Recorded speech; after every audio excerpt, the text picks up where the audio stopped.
are listening to the Shift Your Practice podcast with your hosts, Nathalie Beauchamp and digital marketing strategist Brandy Kinnear.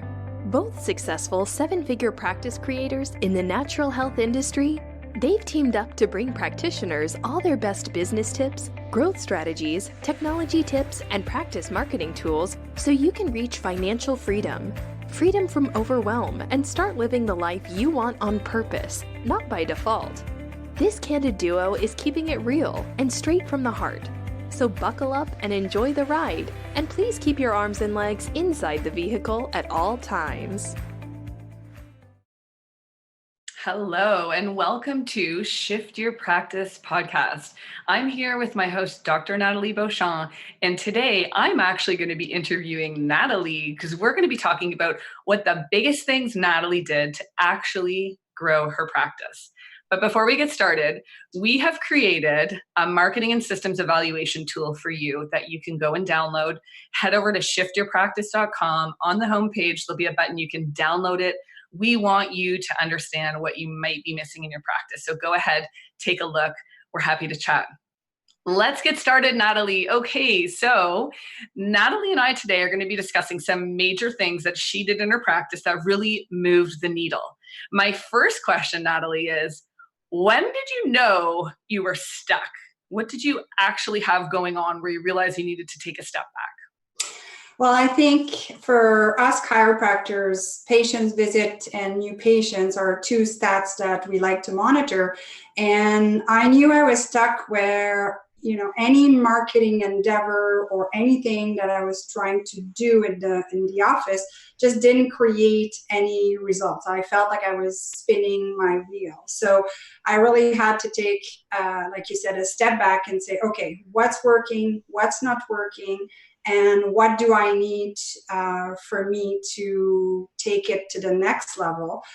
So I really look at my time. And one of the big things, there's many things. I've been in practice for 25 years. So you try a lot of stuff. I kind of joke with newer practitioner when, they talk about ideas. Been there, done that, you just test a lot of things in your office. So taking that step back was crucial for me to really analyze things, for sure. Well, what was actually going on though? Were you not getting new patients? Were you having trouble keeping existing patients? Were you just on this hamster wheel of stress? What was going on in the office so everyone can get a sense of whether or not they resonate with the same situation? Yeah, I feel like it's super common.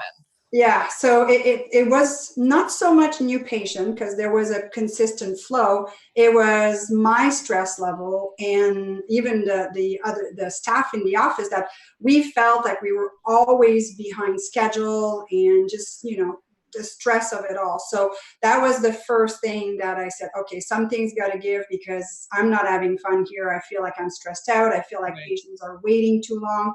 I'm not the most patient person on the planet, and I sure as heck doesn't want, no kidding.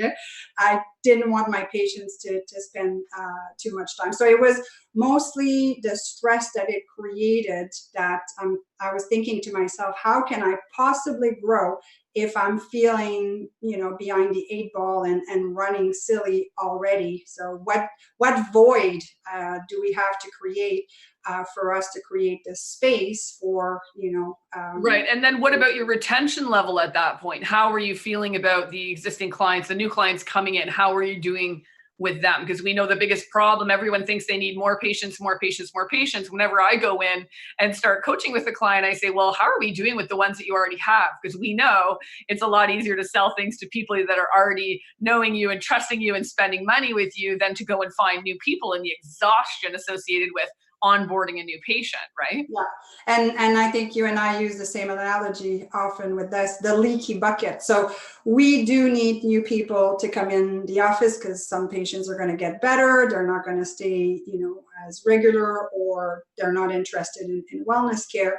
But it's also if you have holes in your bucket. So for me, it was asking myself the question, where am I not communicating properly with the patient?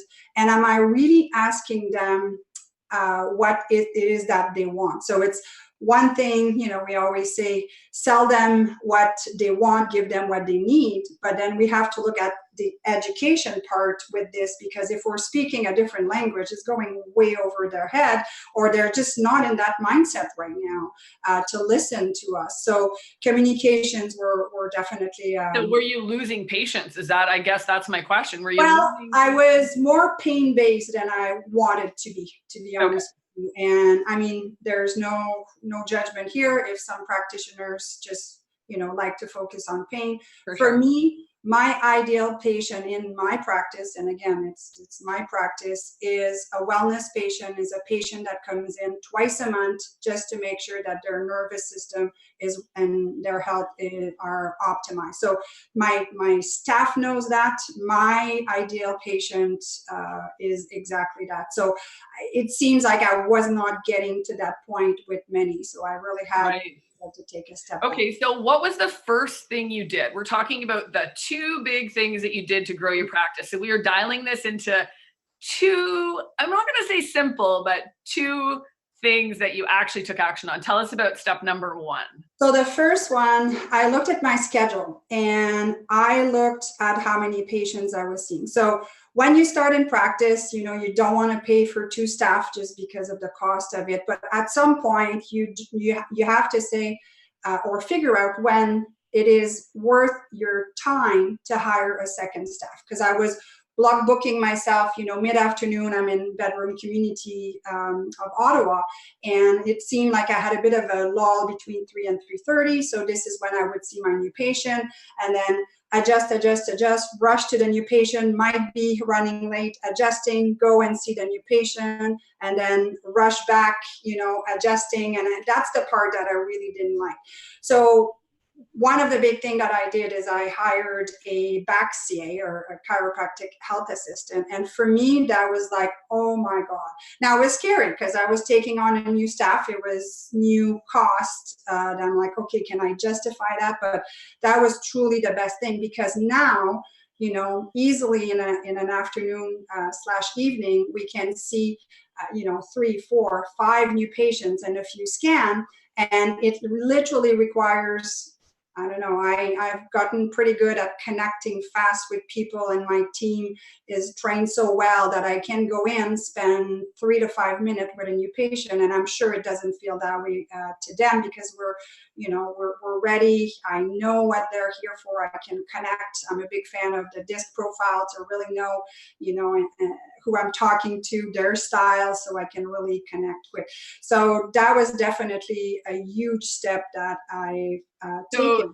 So you put it out into the world that you needed to bring on an assistant. You brought on this assistant, and what did the tasks that you gave to the assistant that took this stress and hamster wheel and rush? Was it essentially just doing new patient intake, the tour of the clinic, new patient intake, the scans I use, the inside subluxation station, so testing for their core score, and then we have a 1 or 2 pager that, okay, here are the facts that I need. My team then tells me they're ready. I go in, they debrief me in about literally 2 minutes. If I had the time to look at the patient's questionnaire, great, but we can still do it without.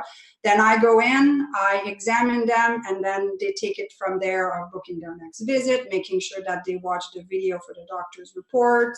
So I don't know what I would do without them. So it seems to me like you've pulled out some of the redundant things that just kind of drag your energy down, not just take your time, but sort of suck your energy out. It's that repetitive stuff that you need to constantly be getting from people, but doesn't put you in your zone of genius, right? Yeah. I mean, yes, definitely not. Where I thrive and I'm happy is when I'm adjusting, I'm educating people. So, doing a scan is definitely not, keeping me in my zone. Yeah, and it's funny. It's not just chiropractic care in the health industry that can benefit from this model. I know I have physiotherapy clients. They also have PTAs, and their ability to serve more people in a volume-based service business is by adding on more assistants. I like this also for the naturopathic and integrative profession, because a lot of the time is spent on the intake, and a lot of it is just information gathering, and then creating understanding of what the framework is for treatment, what the care plan and the program is going to be like, what goes on at the clinic that they need to know, like the frequently asked questions and that kind of stuff. So I love that you're able to take that off of your plate and give it to somebody else. Yeah. And So I took that time, and then I placed it towards the report at spending more time on their second visit, because that's what they want me for. They want me for my expertise, my knowledge, what's wrong with me, what can you do? So I'd rather, I pre-educate them with a doctor's report video, but I'd rather spend more time on the second visit to really connect. And I literally, they're sitting beside me. It's knee to knee. Okay, here's the information. Here's what we're going to do, that kind of stuff. So the first thing you did was hire on somebody that could save you some time, that could create a more cohesive experience on the front end for your new patients, as well as freeing you up to create a better relationship with them on the back end with your clinical experience.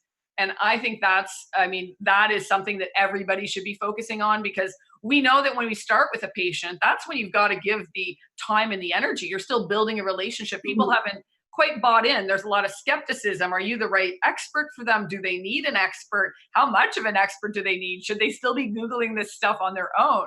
Yeah. So I love that. So now tell us, like, what did you do next? Because the other issue, as you talked about before, was this retention and this communication piece. I mean, the communication piece is so essential. Yeah. What did you do if I may, Brandy, I'm just going to track back, because I'm trying to think, advice to give to people. So if people are listening and they're wondering what's the magic number, it will be, when you see that many patients, when is it that you need to hire someone else? And every office is going to be different. But if you're at that point, you probably know.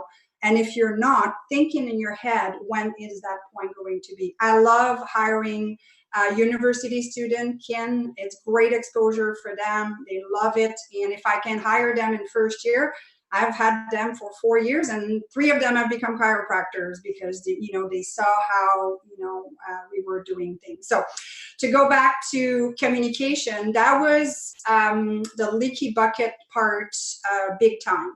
And we want it or not, we are very heart-centered as practitioner. And sometimes you would have someone and you're like, oh, I don't know if they can afford their care. And I was almost making financial decision based on my perception. And then I told myself, I said, stop. Who are you to judge what they can or can't afford? So now, to me, when I'm speaking to a patient, I'm speaking to them like they would be my best friend, my mother, my cousin, people that I care about. Now it's their decision to choose what type of care after. But to me, that just took a lot of pressure off, because I was trying to triage people and say, well, I don't think they can afford this. I'm like, no. I'm going to do the same thing for everyone, give them my best recommendation, and then put the ball in their court to decide. So what I've created, so I like to split my day 2 and day 3 apart. I've tested it, doing it at the same time and not. And for me, what works best is separating those two. So day 1 is the exam. Day 2 is the report, where, like I mentioned, they watched what I call the doctor's report that explained the scans, the x-ray, just the basic stuff. So when I'm with them for that time, we're not wasting time on, explaining things that are, they could have been explained prior. So then I can really focus on them.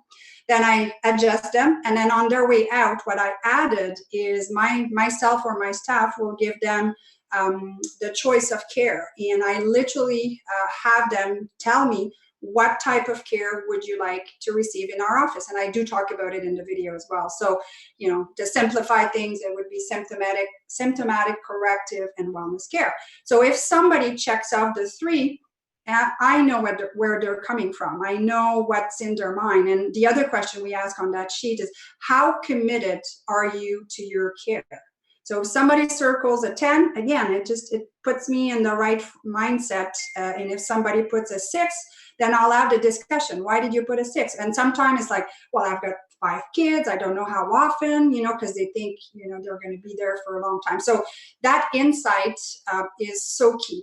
And then if I have someone that just checked off the symptomatic, then I have a different conversation with them. So that sheet comes back to me under day 3. And I'm going to say, how did everything go? Let's check you. And then we'll sit down and figure out our action plan that's right for you.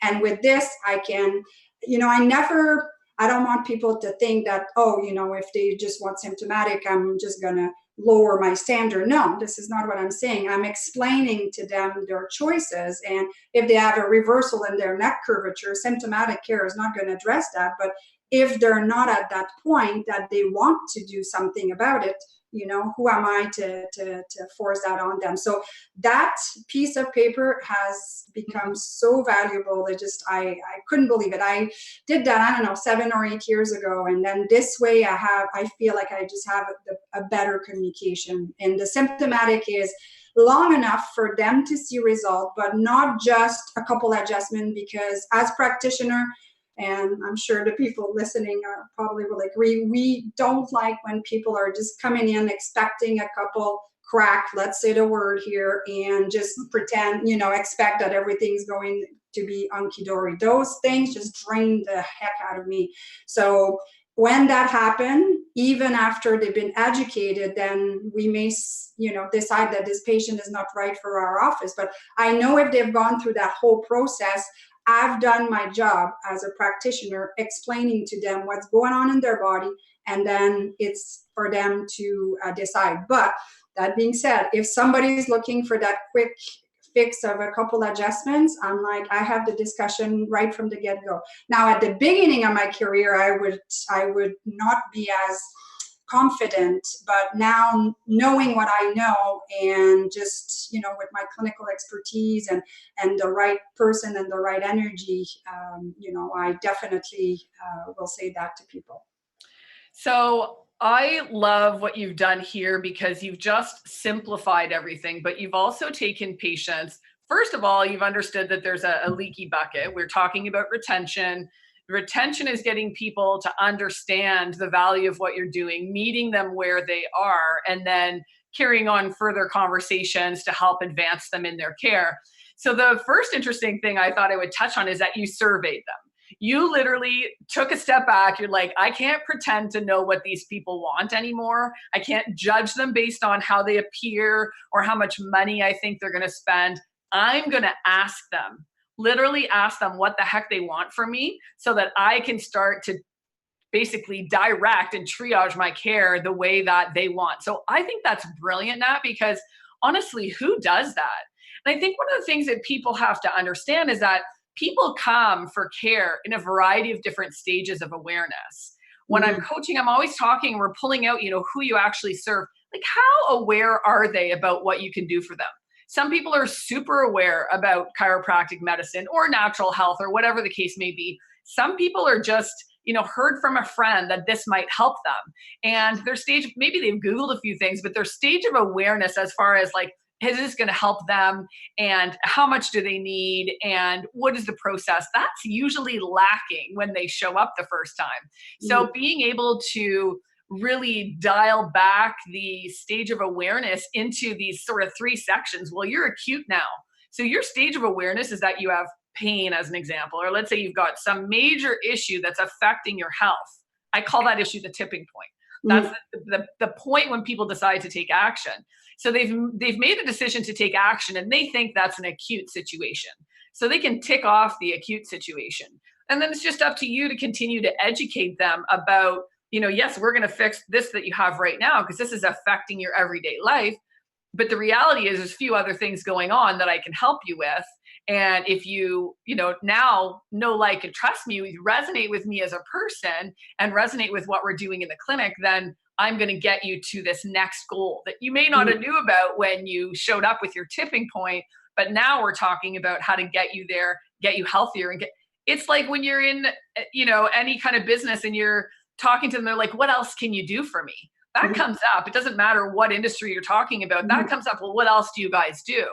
Well, we don't just fix your neck or your back pain, or we don't just take away your bloating and your distension, like any of your issues from a naturopathic perspective, like we can help you resolve that symptom now. But ultimately our goal is to get you to a path of wellness where you're resilient, you understand your body, you understand why we do what we do, and potentially, if we're all good at what we're doing, you understand maintenance, and in your case, the wellness, where you have them coming back just to maintain things. So I think that's brilliant that you did that. Yeah, and it was scary. I'll be honest. I think back, I'm like, oh, do I really want to know? And it's just like I said, this was the best thing.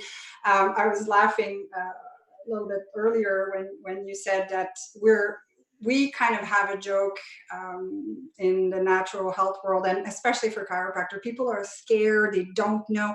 We're so often the last resort. So I always say there's two types of patient that can go either way. There's the patient that's scared, we're the last resort, they've heard bad things, but they're at their wit's end, they have to do something about it. And you have the same kind of person, but then that person has on top of that an attitude and is arrogant. This is where they lose me. I'm the most caring person on the planet, and I understand. I mean, we're afraid of what we don't know, and I'm all about finding the right technique for this person if they're petrified or getting their neck adjusted. There's different ways to do things, but to me, I'm coming at it from a caring place of love. Don't give me attitude, right? So this is where my, turn 50 kind of attitude kicked in. And I mean, I'm still polite, and I've had one just this week, actually, an older gentleman, and it's just like, wow, I'm here. You've come to see me. I've explained everything. I'm trying to help you. Please don't give me attitude, like seriously. So I think, don't forget, you do get to cancel patients if they're not the right fit. You don't have to work for everybody. You get to decide who you spend your time and your energy with 100% every single day, right? Yeah, and that's why that symptomatic corrective and wellness thing right there, if the patient is not even able or willing to do the symptomatic care protocol, then I'm not even starting. Before I would have started, but now I'm not even starting, because it's just, I tell them, you're not being fair to me, to yourself, and to my profession. I love what I do too much for someone to say, oh, I went to a chiropractor once, it didn't work. Are you kidding me? You've had this issue for 25 years. So I'm very careful with my words now, and just, stand in my power, I guess, and say, here's the deal. I know things that you don't know. That's why you're here, telling you what your options are, and then, just go. Well, and it's true. The more experienced you are in anything you do, the more bold you're able to be in your recommendations, in your understanding of what the person needs, what you're willing to put up with in your practice. I love that you've broken down things into care plans in the integrative naturopathic space. We would typically call them programs, but care plans and programs, because people love to buy into a framework. I mean, that lights people up, right? So people need to know that you've got a process, whether it's a method or it's your 4-phase this or whatever it is. People need to know that you've done the work as an expert and have come up with the plan for them. And you and I have chatted about this before, where I've had practitioners, because I talk about this, I get practitioners for everything. I have scoliosis. I'm a digital marketing expert. I'm on my computer all the time, and I have all these problems that I'm happy to see somebody for, but own it, own my care. Make sure you understand what I need when I come there, and then just take control. Show me that you're the expert and own it. And when you put in front of me 3 options for care, whether it's a bronze, silver, and a gold package, or whether it's these 3 different care packages from a, chiropractic standpoint, from a, how they're showing up, just let me know that you've done the work in advance, and I just have to sign on for what I'm willing to start with. And then let's work together. Yeah, that's such a good point, that, people are coming to see us for our expertise, and they want us to tell them what it is that they need. So you make a very good point. I mean, obviously, depending on personality type, you're going to go at it differently. But yeah, people are coming to see us for guidance, and they don't know what they don't know. So to me, it's my job to educate them And a mentor of mine used to call it punching holes in their belief system. So that symptomatic person that doesn't think that's or hasn't connected their constipation or their heartburn or their insomnia with their spine and nervous system, you bet it's a challenge for me and I have fun with it. I'm going to punch holes in their belief system, and it's amazing what they will come up with. And I'm like, yeah, indeed. Is that possible? And I'm like, big smile, and I say, yep. And I always say I never get bored of hearing not just success story pain wise, because as a chiropractor, I mean, I'm here to help people with pain, but that's not what gets me excited. It's that, patient who hasn't slept in I don't know how long, who's sleeping like a baby. It's that brain fog that's been lifted. It's that constipation that's gone. Like all of those things that are more well-being related. That's what gets me going, and I never get bored of hearing it. Well, and I think because you're such, I'm going to call you a badass because you're truly a badass. You're an expert. You're super confident with every single thing you do. I mean, let's face it, you were on national television recently. You've published a book. Like, you do all the things, Nat. So there's going to be practitioners listening to us that don't feel as confident as you do. And I think the one thing they need to understand is that when people are showing up to come and see you, they need to know that you're the expert. Whether you have to put on a little bracelet or a hat or a pair of glasses that get you into this, they're almost an alter ego where you can feel like an expert when you're at work, people need to know that you're owning their care. And then by doing that first and then presenting them with these programs or these care packages that they just have to sign on for, worry about the payment plan. That's another conversation. We'll have that on another podcast. Yeah. Those are just semantics. That's just like what the actual play out of things is going to be like. But I'm coming in, I have a problem, I have a tipping point, I've decided to take action with an expert.